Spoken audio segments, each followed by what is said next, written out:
Assalamualaikum warahmatullahi wabarakatuh. Perkenalkan, nama saya Aziza Tria Bagaskara, nomor induk Taruna 2019-3003 dari Prodi D3 Teknologi Mekanika Perkeretaapian kelas 3A.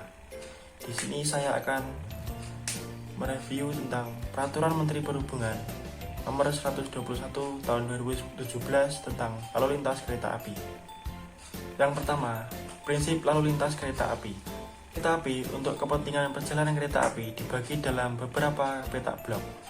Petak blok terdiri atas petak blok tetap atau petak blok bergerak. Setiap pengoperasian kereta api dalam berlalu lintas dilaksanakan dengan ketentuan pada satu petak blok hanya diizinkan dilewati oleh satu kereta api dan menggunakan jalur sebelah kanan pada jalur ganda atau lebih. Pengoperasian dapat dikecualikan untuk kereta api yang memberikan pertolongan ketika terjadi kecelakaan kereta api atau kereta api untuk keperluan kerja, dan dapat dikecualikan dalam hal terdapat gangguan operasi kereta api. Pengecualian setelah ada perintah dari petugas pengatur perjalanan kereta api atau petugas pengendali operasi kereta api terpusat. Selanjutnya, kecepatan maksimum operasi kereta api ditentukan berdasarkan kecepatan maksimum yang paling rendah antara kecepatan maksimum kemampuan jalur maupun kemampuan sarana perkeretaapian.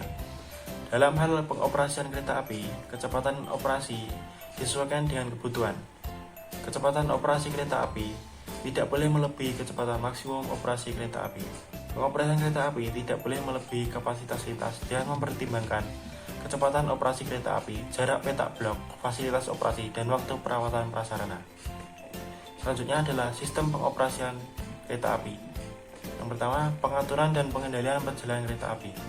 Pengaturan dan pengendalian perjalanan kereta api dilakukan oleh petugas pengatur perjalanan kereta api untuk pengaturan perjalanan kereta api, petugas pengendali perjalanan kereta api untuk melakukan pengaturan kereta api yang tidak sesuai GPK, dan pengendalian perjalanan kereta api atau petugas pengendalian operasi kereta api terpusat.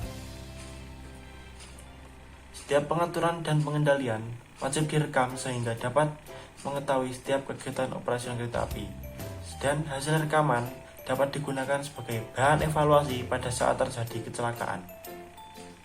Petugas pengatur perjalanan kereta api bertanggung jawab terhadap keselamatan perjalanan kereta api di wilayah pengaturannya. Sementara petugas pengendali operasi kereta api terpusat bertanggung jawab terhadap keselamatan perjalanan kereta api di wilayah pengaturan dan pengendaliannya. Kemudian, sistem pengoperasian sarana kereta api. Pengaturan dan pengendalian perjalanan kereta api dilakukan menggunakan sistem pengoperasian sarana kereta api yang dibedakan atas: manual dengan masinis tanpa perangkat pembantu, manual dengan masinis dilengkapi dengan perangkat pembantu, semi otomatis dengan masinis, otomatis dengan awak sarana tanpa masinis, atau otomatis tanpa awak sarana. Sistem pengoperasian sarana perkeretaapian sepenuhnya dikendalikan oleh masinis. Sistem pengoperasian sarana perkeretaapian dilakukan oleh masinis dan diawasi oleh pusat pengendalian perjalanan kereta api yang dilengkapi dengan sistem automatic train protection dan automatic train operation. Sistem pengoperasian sarana perkeretaapian sepenuhnya dikendalikan secara otomatis dengan sistem automatic train operation dan dilengkapi dengan sistem automatic train protection tanpa keberadaan awak sarana kereta api. Sistem pengoperasian sarana perkeretaapian wajib dilengkapi dengan alat deteksi dini dan sistem manajemen darurat otomatis pada saat terjadi kondisi bahaya dan keadaan darurat. Sistem pengoperasian sarana perkeretaapian wajib dilengkapi dengan alat deteksi dini dan sistem manajemen darurat otomatis pada saat terjadi kondisi bahaya dan keadaan darurat. Selanjutnya, persiapan dan perjalanan kereta api. Penyelenggara sarana perkeretaapian harus mempersiapkan perjalanan kereta api sesuai dengan sistem pengoperasian sarana perkeretaapian, dan harus menyiapkan sarana perkeretaapian dengan atau tanpa rangkaian, menyiapkan awak sarana perkeretaapian, memeriksa sarana perkeretaapian, menyediakan waktu kereta api sesuai dengan jalur yang terjadwal di stasiun awal, memasang tanda semboyan, dan menyiapkan dokumen perjalanan kereta api. Perjalanan kereta api dapat ditunda antara lain apabila terjadi kerusakan sarana perkeretaapian ataupun alasan teknis operasi, dan perjalanan kereta api dapat dibatalkan apabila tidak ada angkutan orang atau barang, alasan teknis operasi, ataupun terjadi penundaan paling banyak 2 kali. Kemudian, untuk memperoleh buku sertifikat keahlian tenaga penguji sarana perkeretaapian dan tanda pengenal, dikenakan biaya sesuai dengan ketentuan perundangan yang berlaku. Perjalanan kereta api harus sesuai dengan jadwal yang ditentukan dalam KPK. Dalam hal keterlambatan, jadwal perjalanan kereta api yang melebihi batas toleransi waktu operasi yang diizinkan, petugas pengendali perjalanan kereta api atau petugas pengendali operasi terpusat mengambil langkah-langkah untuk mengurangi keterlambatan dan memperhatikan keselamatan dan keamanan pengoperasian kereta api. Kilangan atau penyusulan antar kereta api dilakukan di tempat dan fasilitas yang tersedia untuk kegiatan tersebut yang telah ditentukan sesuai dengan KPK. Dalam hal perjalanan kereta api tidak sesuai KPK, persilangan atau penyusulan dapat dipindahkan ke tempat lain yang terdapat fasilitas untuk kegiatan tersebut dan dilakukan oleh petugas pengendali perjalanan kereta api yang pelaksanaannya oleh petugas pengatur perjalanan kereta api ataupun petugas pengendali kereta api terpusat. Kereta api berhenti luar biasa apabila menurut KPK berjalan langsung karena suatu hal harus berhenti. Hal yang menyebabkan diantaranya adalah perpindahan persilangan atau penyusulan, kerusakan pada prasarana atau sarana perkeretaapian, perawatan prasarana perkeretaapian atau perbaikan perkeretaapian, keadaannya akan membahayakan keselamatan perjalanan kereta api, indikasi dari sabotase, bencana alam, huru-hara, dan adanya sarana perkeretaapian yang tertinggal pada petak blok. Perjalanan kereta api dapat dialihkan apabila terjadi rintang jalan pada jalur kereta api yang akan dilalui dengan perkiraan waktu yang diperlukan untuk mengatasi rintang jalan melebihi atau sama dengan waktu tempuh perjalanan kereta api yang akan dialihkan. Rintang jalan ini disebabkan oleh peristiwa alam, kecelakaan, gangguan prasarana perkeretaapian, dan disebabkan sebab lain yang mengancam keselamatan perjalanan kereta api yang antara lain adalah peperangan, kerusuhan, revolusi, permogokan, kebakaran, dan sabotase.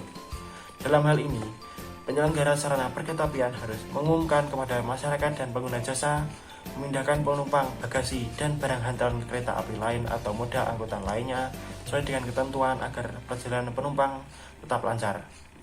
Kemudian adalah standar operasional prosedur.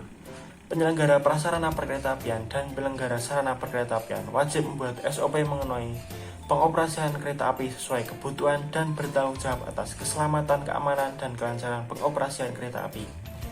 Penyelenggaraan prasarana perkeretaapian sebagaimana dimaksud wajib membahas standar operasional prosedur tentang tugas dan kewenangan petugas pengatur dan pengendali perjalanan kereta api, meliputi petugas pengatur perjalanan kereta api dan petugas pengendali perjalanan kereta api atau petugas pengendali operasi kereta api terpusat.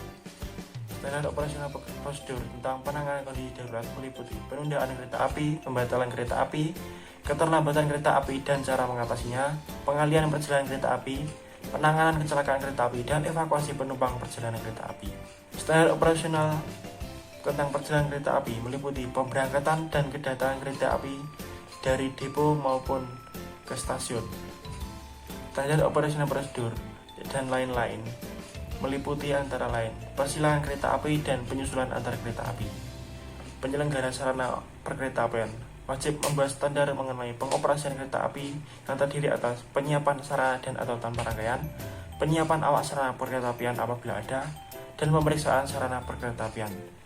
Standar operasional prosedur harus diusulkan kepada Direktur Jenderal.